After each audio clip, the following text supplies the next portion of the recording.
Hi friends, welcome to my channel. నేను మీ పూర్ణ కాటూరి. మన ఛానల్‌ని కొత్తగా చూస్తున్న సబ్స్క్రైబ్ చేయండి, లైక్ చేయండి, షేర్ చేయండి. అందరికీ ముందుగా అంతర్జాతీయ మహిళా దినోత్సవ శుభాకాంక్షలు. ఇక్కడ మీకు చూపిస్తున్న ఏరియా వచ్చేసరికి బెంగుళూరు సిటీలోని ఎస్ మేదహల్లి అనమాట. ఇక్కడ డాక్టర్ బిఆర్ అంబేద్కర్ యువకర సంఘం శ్రీ బసవేశ్వర స్వామి భక్త మండలి ఆధ్వర్యంలో అయితే మార్చి 1వ తారీఖు అయితే ఫ్రీ మెడికల్ క్యాంప్ అయితే జరిగిందనమాట.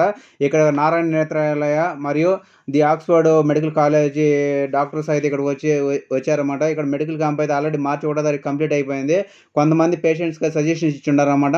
ఈ అంతర్జాతీయ మహిళా దినోత్సవం సందర్భంగా అయితే కొంతమందికి అయితే ఈ ఉచిత కళ్ళజోళ్ళ పంపిణీ కార్యక్రమం అయితే ఇప్పుడు జరగబోతా ఉందన్నమాట. సావిత్రిబాయి పూలే మొట్టమొదటి భారతదేశ ఉపాధ్యాయురాలు. ఆమె గుర్తింపుగానే ఈ అంతర్జాతీయ మహిళా దినోత్సవం జరుపుకుంటా ఉన్నాము. సావిత్రిబాయి పూలే 1837 1897 కాలంలో ఉందన్నమాట.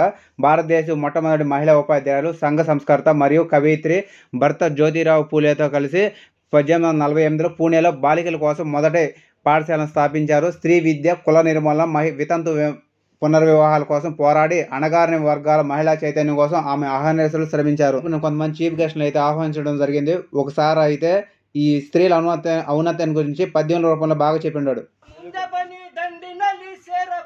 ಸಿಂಹದಂತೆ ಸಿಡಿದು ಬನ್ನಿ, ಹುಲಿಯಂತೆ ಜಿಗಿದು ಬನ್ನಿ, ಹೋರಾಟದ ಸಾಗರಕ್ಕೆ ನಾರಿಯರೇ ನಗುತ್ತ ಬನ್ನಿ. ಝಾನ್ಸಿ ರಾಣಿ ಲಕ್ಷ್ಮೀಬಾಯಿ ಜನಿಸಿದ ಈ ನಾಡಮ್ಮ, ಹೌದು ಝಾನ್ಸಿ ರಾಣಿ ಲಕ್ಷ್ಮೀಬಾಯಿ ಜನಿಸಿದ ಈ ನಾಡಮ್ಮ. ವೀರನಾರಿಯರ ಮಡಿಲ ಧೀರ ನಾರಿಯರೇ ನೀವು, ಧೈರ್ಯದಿಂದ ಮುಂದೆ ಬನ್ನಿ, ದಂಡಿನಲ್ಲಿ ಸೇರ ಬನ್ನಿ, ಸಿಂಹದಂತೆ ಸಿಡಿದು ಬನ್ನಿ, ಹುಲಿಯಂತೆ ಜಿಗಿದು ಬನ್ನಿ, ಹೋರಾಟದ ಸಾಗರಕ್ಕೆ ನಾರಿಯರೇ ನಗುತ್ತ ಬನ್ನಿ. ಒನಕೆ ಓಬವ್ವಳು ಹುಟ್ಟಿದ ಈ ನಾಡಮ್ಮ, ಒನಕೆ ಓಬವ್ವಳು ಹುಟ್ಟಿದ ಈ ನಾಡಮ್ಮ. ವೀರನಾರಿಯರ ಮಡಿಲ ಧೀರ ನಾರಿಯರೇ ನೀವು, ಧೈರ್ಯದಿಂದ ಮುಂದೆ ಬನ್ನಿ, ದಂಡಿನಲ್ಲಿ ಸೇರ ಬನ್ನಿ, ಸಿಂಹದಂತೆ ಸಿಡಿದು ಬನ್ನಿ, ಹುಲಿಯಂತೆ ಜಿಗಿದು ಬನ್ನಿ, ಹೋರಾಟದ ಸಾಗರಕ್ಕೆ ನಾರಿಯರೇ ನಗುತ್ತ ಬನ್ನಿ, ಹೋರಾಟದ ಸಾಗರಕ್ಕೆ ನಾರಿಯರೇ ನಗುತ್ತ ಬನ್ನಿ, ಹೋರಾಟದ ಸಾಗರಕ್ಕೆ ನಾರಿಯರೇ ನಗುತ್ತ ಬನ್ನಿ. ಯಾವುದೇ ಶಿಬಿರಗಳೇ ನಡೆದಿರಲಿಲ್ಲ. ಈ ಸಲ ಶಿಬಿರ ಆಗಿದ್ದಕ್ಕೆ ಎಲ್ಲರಿಗೂ ತುಂಬ ಸಂತೋಷ ಆಗಿದೆ ಮತ್ತು ಅನುಕೂಲನೂ ಆಗಿದೆ. ಇವತ್ತು ಈ ಮಹಿಳಾ ದಿನಾಚರಣೆ ಮಾಡೋದ್ರಿಂದ ಮಹಿಳೆಯರಿಗೆ ಎಷ್ಟು ಎತ್ತಿ ತೋರಿಸ್ತಾ ಇದ್ದಾರೆ ಮಹಿಳೆಯರನ್ನು ಅನ್ನೋದು ಗೊತ್ತಾಗುತ್ತೆ. ಇದರಲ್ಲಿ ಮೊದಲಿಗೆ ಮಹಿಳೆಯರು ಅಂದರೆ ತುಂಬಾ ಕಂಡಮ್ ಮಾಡ್ತಾಯಿದ್ರು. ಈಗ ಈ ಗಂಡು ಮಕ್ಕಳಿಗಿಂತ ಹೆಣ್ಣು ಮಕ್ಕಳ ಮೇಲುಗೈ ಅನ್ನೋದು ವಿದ್ಯಾಭ್ಯಾಸದಲ್ಲೆಲ್ಲ ಬಂದಿದೆ. ಈಗಲೂ ಸಹ ನಮ್ಮ ಗ್ರಾಮದಲ್ಲಿ ಈ ಥರ ನಡ್ಕೊಂಡು ಹೋಗ್ತಾ ಇದ್ದರೆ ಎಲ್ಲರಿಗೂ ಅನುಕೂಲನೂ ಆಗುತ್ತೆ, ಸಂತೋಷನೂ ಆಗುತ್ತೆ.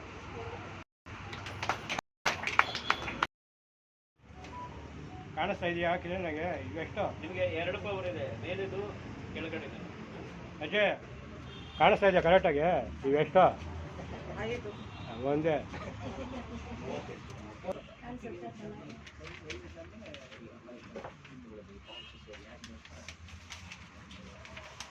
సావిత్రిబాయి పూలే మహారాష్ట్రలోని సతారా జిల్లా నైగావ్లో 1831 జనవరి 3వ తారీఖున జన్మించారు. ఈమె స్త్రీ విద్య కృషి చేశారు. ఆనాటి సాంప్రదాయాలను ఎదిరించి స్త్రీల విద్యాభివృద్ధికి కృషి చేశారు. భర్త జ్యోతిరావు పూలే ప్రోత్సాహంతో చదువుకుని దేశంలోనే మొట్టమొదటి మహిళా ఉపాధ్యాయురాలుగా నిలిచారు. 1952లో మహిళా సేవా మండలిని స్థాపించి స్త్రీల హక్కుల కోసం పోరాడారు. సత్యశోధక్ సమాజ్ ద్వారా కుల వ్యవస్థకు, అస్పృశ్యతలకు వ్యతిరేకంగా పనిచేశారు. కావ్య పూలే, భవన్ కాశీ సుబోధ్ రత్నాకర్ అనే రచనలు రచించారు. ప్లేగు వ్యాధిగ్రస్తులకు సేవ చేస్తూ అదే వ్యాధి సోకి 1897 మార్చి 10న మరణించారు. ఆమె సేవలు గుర్తింపుగా పూణే విశ్వవిద్యాలయానికి సావిత్రిబాయి పూలే పూణే విశ్వవిద్యాలయంగా పేరు మార్చారు. ఇలాంటి సేవా కార్యక్రమాలు చేస్తున్న డాక్టర్ బిఆర్ అంబేద్కర్ యువకర సంఘం మరియు శ్రీ బసవేశ్వర స్వామి భక్త మండలి వారికి మన ఛానల్ ద్వారాగా హృదయపూర్వక ధన్యవాదాలు తెలుపుతూ ఉన్నాను.